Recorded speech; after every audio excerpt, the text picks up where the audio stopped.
حسین الغریب الغریب الحسین حسین الشہید الشہید الحسین.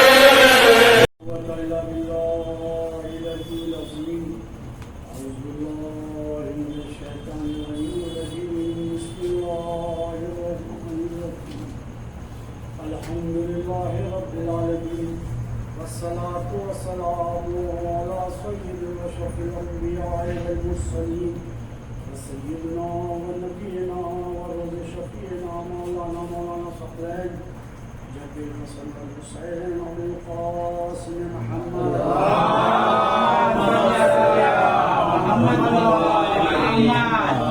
الطيبين الطاهرين المعصومين المظلومين لعنة الله أعدائه أجمعين من هذا إلى قيام يوم الدين. أما بعد فقد قال الله سبحانه تبارك وتعالى في كتابه المبين وهو أصدق الصادقين وقوله الحق. قال رسول الله صلى الله عليه وسلم زين علي مجالستكم بذكر علي بن أبي طالب لعن ذكر الله عبادة صلى الله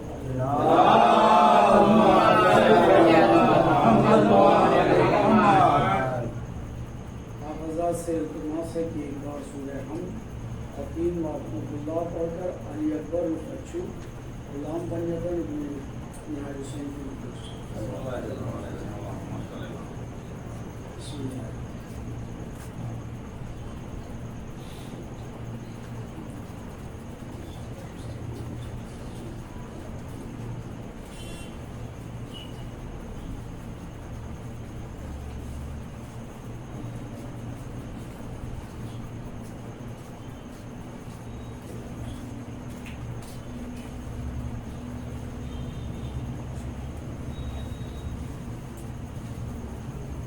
سرکار دو عالم کا ارشاد گرامی ہے کہ اپنی مجلسوں کی زینت دو علی بن ابی طالب کے ذکر سے، کیونکہ علی کا ذکر میرا ذکر ہے، میرا ذکر خدا کا ذکر ہے، خدا کا ذکر عبادت ہے.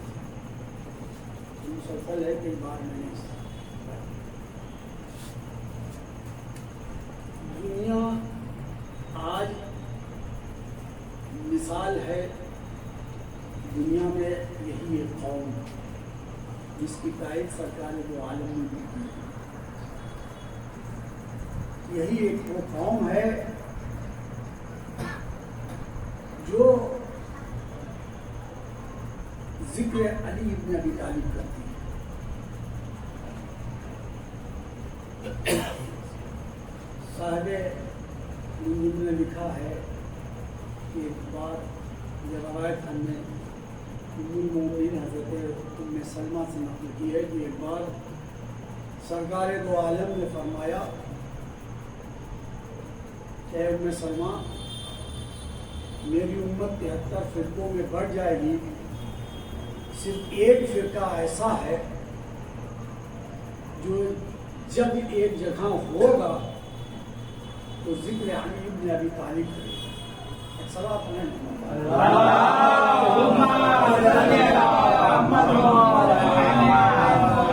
یہ کہہ کے نبی چپ ہو گئے. آپ فرماتے ہیں کہ میں نے پوچھا یا رسول اللہ اب اس کے آگے کہا سنو، یہ وہ جگہ ہوتی ہے جہاں فرش عزا کہلاتا ہے. اور ہم نے وہ ایک حدیث نقل کی، ایک حدیث جو ابھی میں نے پڑھی ہے کہ اپنی مجلسوں کو زینت دو علی بن ابی طالب کے ذکر سے. میں کہہ چکا ہوں کہ دنیا میں بڑی بڑی قومیں اور 72 فرقے ایسے ہیں جو چاہتے ہیں کہ ان کا فرقہ جو ہے ترقی کر جائے دین کے معاملے میں، ہر طرح سے چاہتے ہیں وہ آگے بڑھ جائے. لیکن عجب نہیں، اور اس کے لیے بڑے بڑے اجتماع کرائے جاتے ہیں، بہت بڑے بڑے اجتماع ہوتے ہیں جس میں لاکھوں روپے خرچ ہوتے ہیں. بھائی میں اجتماع کی بات تو کہہ رہا ہوں، اجتماع میں اللہ و رسول کی بات ہوتی ہے، اور جب اللہ و رسول کی بات ہوتی ہے تو بات تو ٹھیک ہے، اس کا ثواب ملتا ہے. جیسے ایک لفظوں میں ہے کہ میلاد ہوتا ہے، تو میلاد کا ثواب تو ہوتا ہے لیکن عبادت کا لطف نہیں آتا. عبادت کا لطف صرف اور صرف ذکر علی ابن ابی طالب سے ہوتا ہے.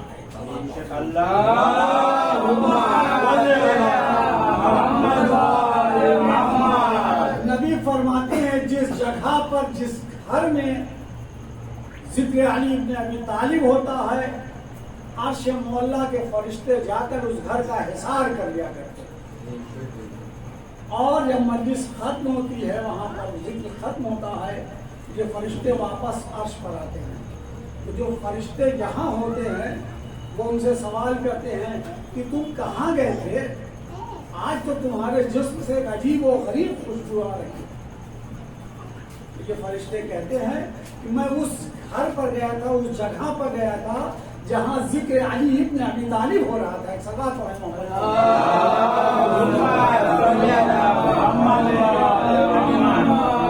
فرشتے بڑے عاجزی کے ساتھ کہتے ہیں تو کیا تم ہمیں وہاں تک نہیں لے جا سکتے؟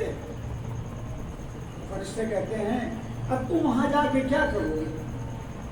ذکر ختم ہو گیا، لوگ منتشر ہو کر اپنے اپنے گھروں میں چلے گئے. تو وہ فرشتے کہتے ہیں کہ تم مجھے وہاں لے چلو، تم اس منزل پر لے چلو، اس گھر پر لے چلو، ہم بھی اس گھر کو حصار کر کے کچھ تو استفادہ کر لینا چاہتا ہوں. معلوم یہ ہوا کہ صرف زمین والے ہی ذکر علی نہیں ہیں، یا زمین والے ہی ذکر علی کے متمنی نہیں ہیں، بلکہ عرش والے بھی تمنا کرتے ہیں کہ ہم ذکر علی میں شامل ہو جائیں.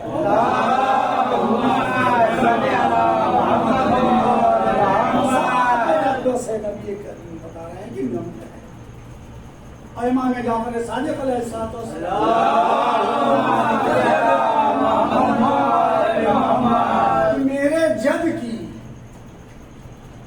میرے جد کا ذکر میں جتنی دیر بیٹھ کر سانسیں لیتے ہو، سب سانسیں جو ہے وہ اس کا ثواب اللہ کا. بھائی وہ کوئی دنیا میں کسی کا ذکر ایسا نہیں ہے، بڑے سے بڑے تمام مذاہب ہیں، صرف ایک ہی نہیں ہے، لیکن کسی کے ہاں یہ ذکر جو ہے عبادت قرار نہیں پایا ہے. ذکر ہوتا ہے، سب اس کے بدلے اس کا بدل چاہتے ہیں، لیکن یہاں جو ذکر ہوتا ہے وہ عبادت ہے. اور نبی کریم کے دوسرے حدیث ہے کہ انا مدینۃ العلم وعلی بابها، میں شہر علم ہوں اور علی اس کا دروازہ. یہ بات کچھ دیر سوچنے کی. علم آج کا دور نہیں ہے، پہلے کا دور ہے.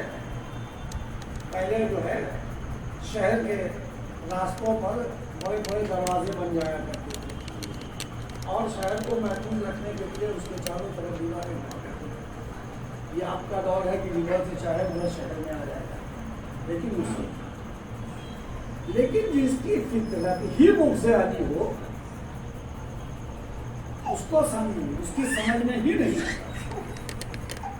اب آپ یقین جانیے جو لوگ فرش اعضا پر نہیں بیٹھتے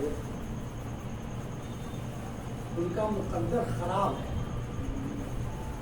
کیونکہ جب تک یہ یہاں پر ذکر ہوتا ہے تب تک انسان فرشتوں کے حصار میں ہوتا ہے.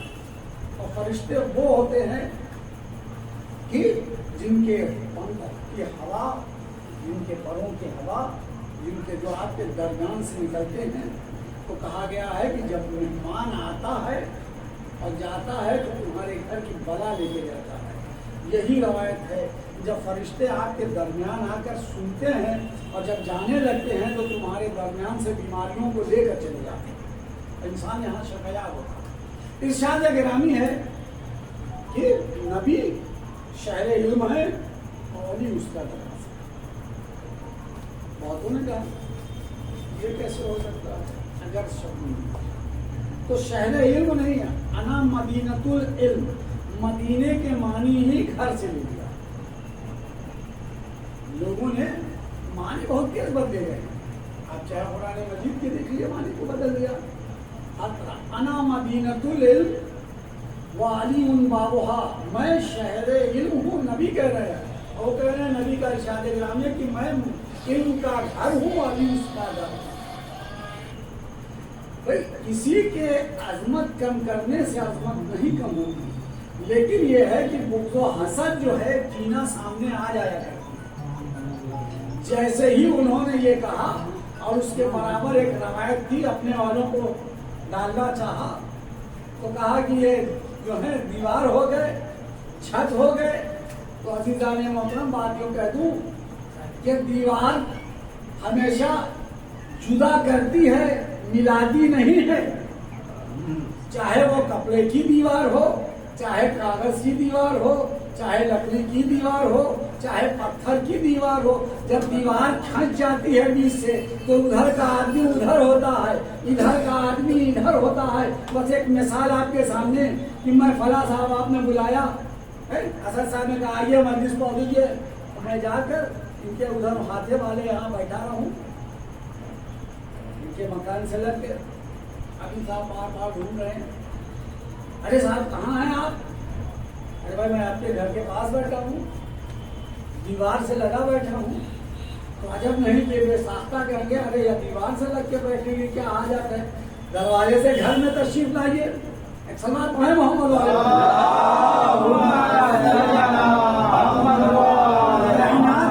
دیوار ایسی نہیں ہے جو آپس میں دو دلوں کو ملا دے، ہمیشہ جدا کرتی ہے.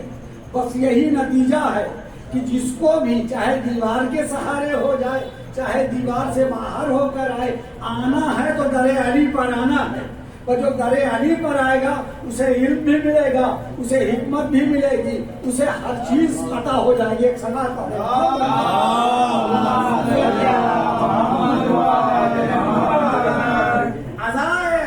جو ہے امام جعفر صادق علیہ السلام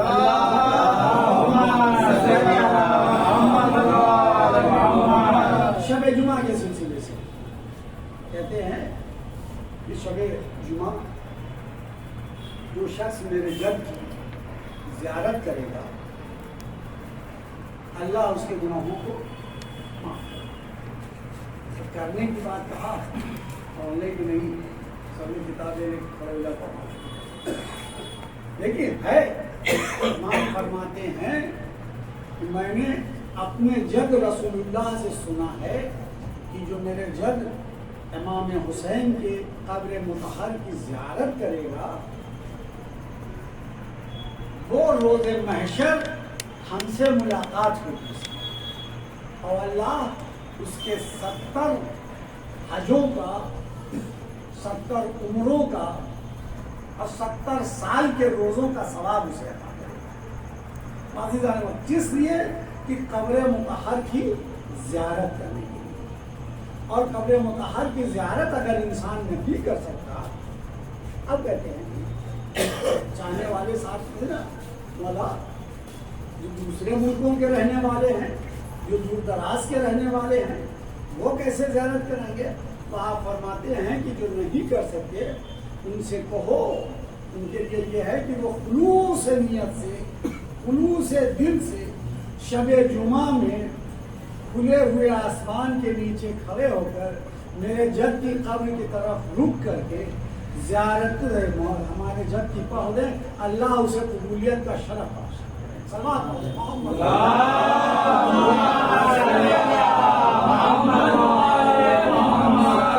حسین علیہ السلام کے سلسلے سے ایک روایت ہے کہ ام المؤمنین حضرت عائشہ فرماتی ہیں کہ ایک بار امام حسین علیہ السلام سرکار دو عالم کے سینے پر سوئے ہوئے اور میں نے چاہا کہ یہ سینے سے ہٹ جائے. رسول نے فوراً کہہ دیا خبردار میرے حسین تو میرے سینے پر سوئے. اور یہ کہنے کے بعد میں نے دیکھا کہ آپ کی دونوں آنکھوں کے دونوں سے آنسو نکل رہے. میں نے آنکھوں کو جوڑا، یا رضی اللہ یا رسول اللہ. رونے کا سبب کیا ہے؟ آپ کا حسین آپ کے سینے پر.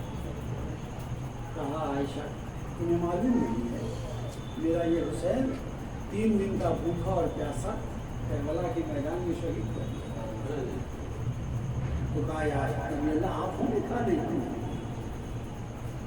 علی ہوں گے؟ کہا نہیں علی نہیں. کہا فاطمہ ہوں گی؟ کہا نہیں فاطمہ. بھائی یہ بات ختم. لیکن پھر کہتے ہیں نبی کہ عائشہ سن لو جو بھی شخص میرے بیٹے میرے حسین قبر مطہر کی زیارت کرے گا وہ میرے ایک حج اور میرے ایک عمرے کا ثواب اس کا. نبی فرماتے وہ کہہ رہے ہیں کہ میں نے حیرت سے پوچھا یا نبی اللہ 1 عمرے اور 1 حج کے ثواب؟ کہا ہاں ہمارے 2 عمرے اور 2 حج کا ثواب.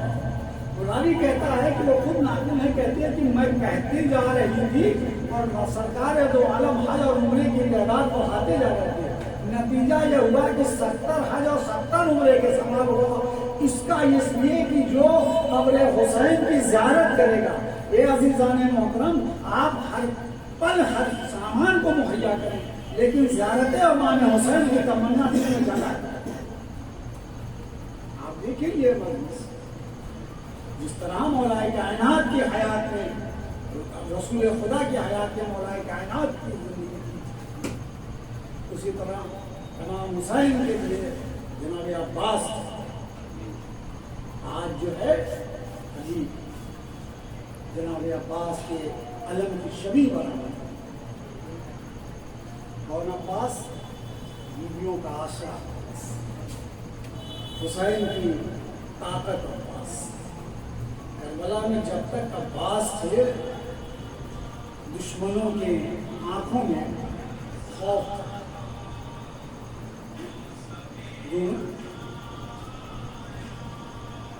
اللہم صلی علی محمد و آل محمد. اللہم صلی علی محمد و آل محمد. دشمنوں کی آنکھوں میں خوف تھا. تو دیکھیے عزیزان محترم میں بات کو کہتا ہوں ہمارے شعراء حضرات نے جناب عباس کو ایک ٹریلر بنا لیکن ایسا نہیں ہے. جتنے بھی جس نے بھی آپ کی مدح کی ہے سب نے شجاعت کی مدح کی. جس نے بھی چاہے وہ نثر میں کہی جائے چاہے وہ نظم میں کہی جائے. لیکن جناب عباس کیا تھے؟ تمنائے علی تھے. صرف تمنائے علی نہیں تھے وہ بہو علی کی صورت بھی تھی. صرف صورت ہی نہیں تھے علی کی سیرت بھی تھی. تو اب علی کی سیرت کیا تھی جس کے لیے کہا جاتا ہے کہ شاہد شب زندہ دار تھے علی. ہزار تکبیروں کی آواز پر ہوتی تھی. تو عزیزوں کربلا میں بھی عباس وہی کام انجام دے رہے تھے کہ دشمنوں میں خوف اس بات کا نہیں تھا کہ عباس تلوار لے کر دشمنوں کے خیمے تک جاتے تھے. عباس خیمے کا تلایا پھیرتے تھے اور مسلح پر آ کر جب تکبیر کہتے تھے اللہ اکبر تو اس آواز دشمنوں کے دلوں کو کپا دیا کرتی تھی. اسی لیے امام حسین نے جس وقت عباس کے جنازے کی طرف گئے ہیں تو یہی ایک جملہ کہا یہ بھیا کل تک تمہارے خوف سے جو آنکھیں جاگتی تھی آج وہ چین سے سن گی اور جو آنکھیں تمہارے وجود سے سوتی تھی آج سے وہ جاگنا شروع. عباس بڑی دھارت سے یہ آزادہ ہو. جناب قاسم کا لاشا پامال ہو چکا. جناب عباس آگے آئے آقا اے آقا مرنے کی اجازت دی. حسین کہتے ہیں میرے بھیا تم تو میرے لشکر کے علمدار. عباس تم تو میرے لشکر کے علمدار. عجب نہیں کہ حسین نے ان کو جواب دیا اے آقا کوئی لشکر یہ نہیں تھا.